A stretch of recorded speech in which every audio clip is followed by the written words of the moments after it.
Et puis tout ce qui est l'anxiété que les jeunes peuvent développer, voire l'agressivité.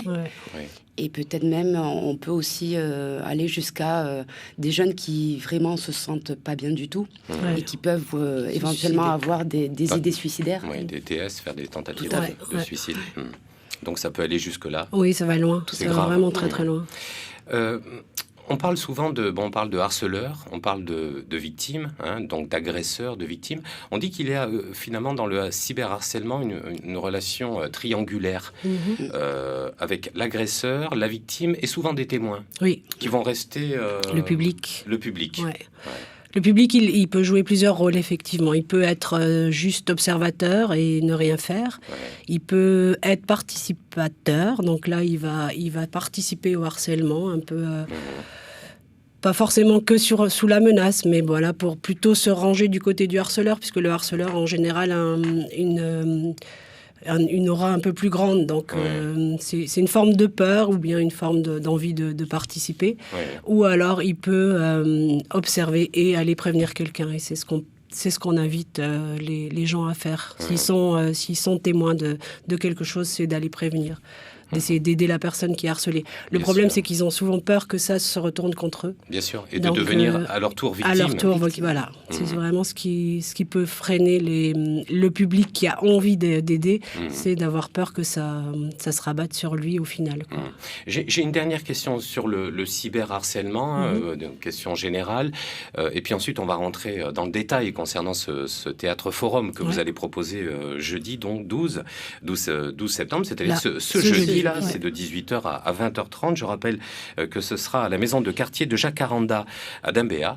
Et je vous rappelle, mesdames et messieurs, que maintenant que le sujet est posé, qu'il est sur la table, on parle de cyberharcèlement ce matin. Si vous avez une question, parce que vous avez remarqué quelque chose dans votre entourage par rapport à un de vos enfants, ou si un de vos enfants a été harcelé et vous souhaitez en parler avec nous ce matin, n'hésitez pas.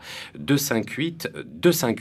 Que risquent pénalement les cyberharceleurs ? Quel est le risque pénal? Le risque, en fait, récemment, maintenant, effectivement, le cyberharcèlement est reconnu comme un délit par la loi.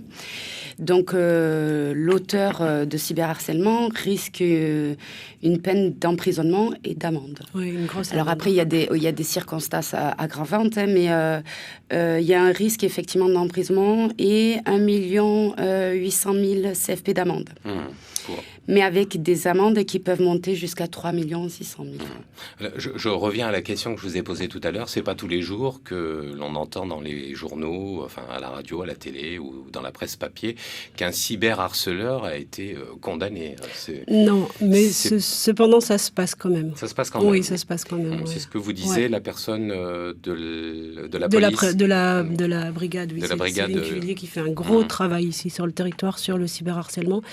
Et même dans les témoignages que j'ai pu avoir où les parents ont décidé de porter plainte et ça met un peu de temps, on peut des fois être mal reçu aussi au niveau de la police, mais il faut essayer de s'accrocher parce que ils finissent par découvrir les personnes, les harceleurs. Alors comment se protéger du cyberharcèlement quand on connaît finalement l'inefficacité des outils modérateurs des réseaux sociaux, parce que a priori c'est eux qui devraient faire ce travail de protection des utilisateurs, ce qui n'est pas le cas. Comment se protéger ? Pour moi, la meilleure façon de se protéger, c'est de faire une éducation à nos enfants. Lorsqu'on leur offre une tablette, un téléphone, pas trop tôt déjà, avant 12 ans, c'est quand même très, très déconseillé. Mais bon, ça, c'est une autre problématique des écrans. On voit des enfants maintenant qui sont totalement coupés de la relation directe parce qu'il y a trop d'écrans. Mais une éducation à nos enfants, à leur dire que c'est un outil extraordinaire sur lequel on peut trouver énormément de choses. Internet, on a quand même la chance aujourd'hui de pouvoir apprendre à peu près tout ce qu'on veut de manière autonome, sauf que il y a des risques. Et ça, les risques, il faut vraiment en parler à nos enfants, les mettre en garde. Voilà, je pense que c'est la meilleure prévention qu'on puisse faire, c'est de nous, parents, se rendre compte qu'il y a tous ces risques et en parler avec les enfants et leur dire... S'il y a quoi que ce soit, tu m'en parles, que tu as vu quelque chose, tu as ouvert une page qui n'était pas de ton âge et qui s'est ouverte sur ton... On en parle. Faire de la prévention, de l'éducation finalement à l'Internet. Et accompagner. Accompagner. Accompagner.